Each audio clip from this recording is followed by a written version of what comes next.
সুপ্রিয় দর্শক, আসসালামু আলাইকুম। আজকে আমি আপনাদের জন্য ইউনিক একটি রেসিপি নিয়ে হাজির হলাম।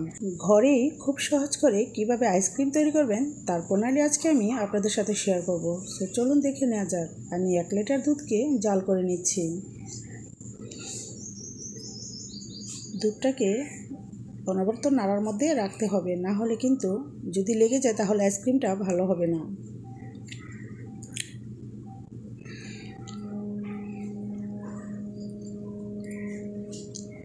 দুধটা কিন্তু আস্তে আস্তে কমে আসছে,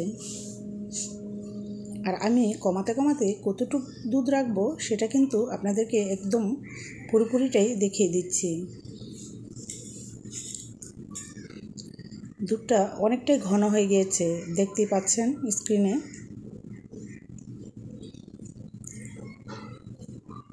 এখন আমি চিনির ক্যারামেল করে নিব। আপনি মিষ্টিটা কেমন পছন্দ করেন তার উপরে কিন্তু চিনির ক্যারামেলটা করতে হবে, কারণ আপনার কিন্তু ক্রিমের সাথেও চিনি মিক্সড করতে হবে। সেটা খেয়াল রেখে কিন্তু চিনির পরিমাণ নিতে হবে। সো এখন আমি ক্যারামেলটা করে নিচ্ছি। ক্যারামেল করার সময় অবশ্যই একটু নাড়াচাড়ার মধ্যে রাখবেন, না হলে কিন্তু অনেক সময় এক সাইড দিয়ে লেগে তিতো হয়ে যায়।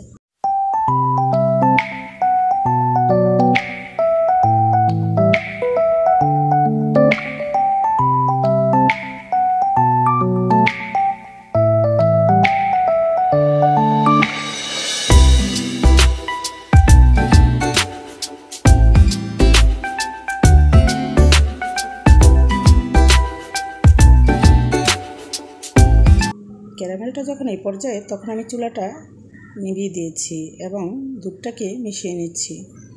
এখন আবার চুলাটা অন করে দিতে হবে। যদি ক্যারামেলটা এরকম হয়ে যায় তাহলে ভয় পাওয়ার কিছু নেই, একটু নাড়াচাড়া করলেই কিন্তু গলে যাবে।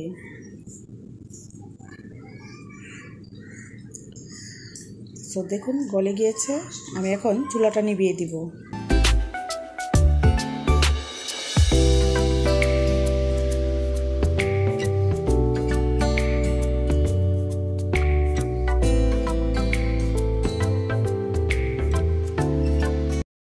এদিকে কাঠবাদাম, কাজু বাদাম ও চীনাবাদাম হালকা ভেজে ব্লেন্ডারে আদা গুঁড়ো করে নিয়েছি। আমি এখানে ক্রিম নিয়েছি, আপনি যে কোনো ব্র্যান্ডের ক্রিম নিয়ে নিতে পারেন। এবার ক্রিমগুলোকে আমি বিট করে নিব, আর দিয়ে দিব এখানে 2 চামচের মতো চিনি।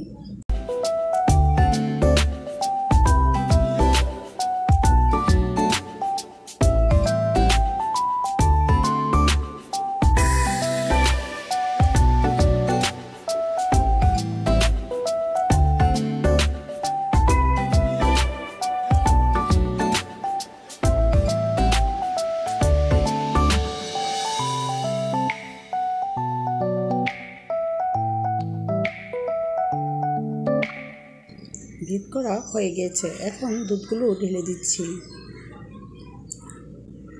দুধগুলোকে একটু মিশিয়ে নিচ্ছি,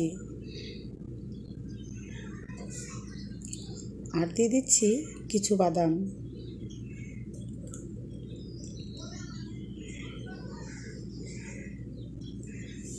বাদাম দিলে কিন্তু খেতে সেই লাগে। আপনি ইচ্ছা করলে আগে ভালো করে বিট করে তারপরও বাদাম দিতে পারেন, তাহলে আরেকটু সফট হবে।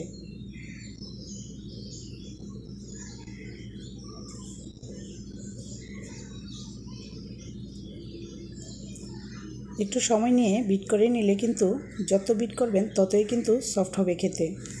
এবার একটি আইসক্রিমের বক্সে ঢেলে নিচ্ছি, আর ওপরে কিন্তু বাদাম আমি একটু ডিজাইন করে ছড়িয়ে দিচ্ছি।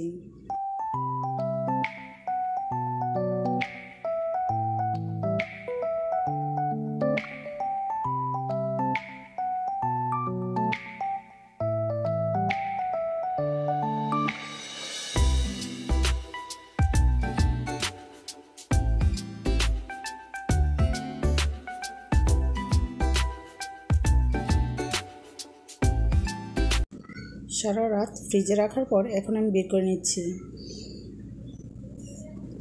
ভিউয়ার্স, ভিতরে বাদাম দেওয়ার কারণে এতটাই টেস্ট হয়েছে যা আপনারা ধারণাই করতে পারবেন না। দোকানের আইসক্রিম থেকে অনেক গুণ বেশি টেস্ট হয়েছে। বাসায় এভাবে বানিয়ে খেয়ে দেখতে পারেন। আশা করি দোকানের আইসক্রিম আপনার কাছে আর ভালো লাগবে না। সো ভিউয়ার্স, ভিডিওটি ভালো লাগলে অবশ্যই লাইক, কমেন্ট, শেয়ার করবেন, সাবস্ক্রাইব করে পাশে থাকবেন। আল্লাহ হাফেজ।